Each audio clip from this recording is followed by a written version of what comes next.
What we do is geared towards what would an adult want. So many times we focus on what they can't do instead of focusing on what they can do. And it's not the end result of the product or the program, what is the resident's emotional experience during that program.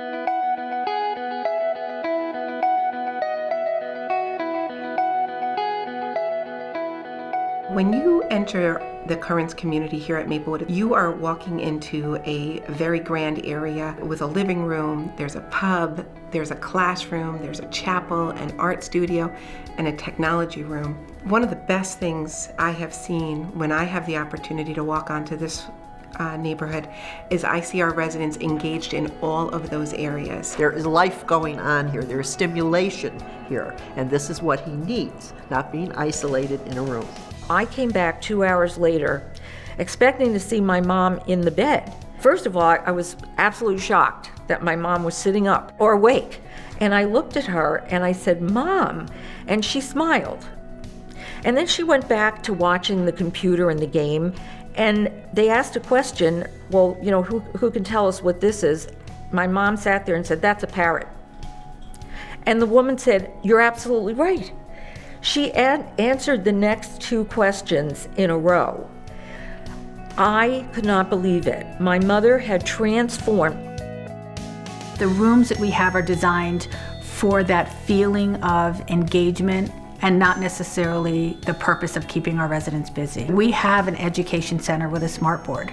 So when our residents have a Spanish class, it's not learning Spanish in a room where they also were maybe making an art project earlier, that it's more about the emotional experience during that program. So to go to a Spanish class and feel like the adult that you are and feel as though you're learning a language, the environment that they do that in is so important. To have a chapel, that when somebody goes to a church service or a religious service, they're in an environment that feels that it is a religious service and not just a room where chairs were lined up. The other day, we were running a program in our classroom. The classroom has a smart board, it has a classroom look to it, and the topic was on Cuba. We thought it would be nice to have an educational session about that and inform our residents as to some of the changes that are going on in Cuba. Well, let me just tell you, we didn't teach them about what's going on in Cuba today. They taught us about what did happen in Cuba. And then we were able to have really awesome dialogue for our residents. In that moment, the notion of dementia or Alzheimer's disease was gone. He is so much more present than he has been over the past 2 years. So I have seen a wonderful change in him. Our residents have a great deal of say in what the programs that are offered to them.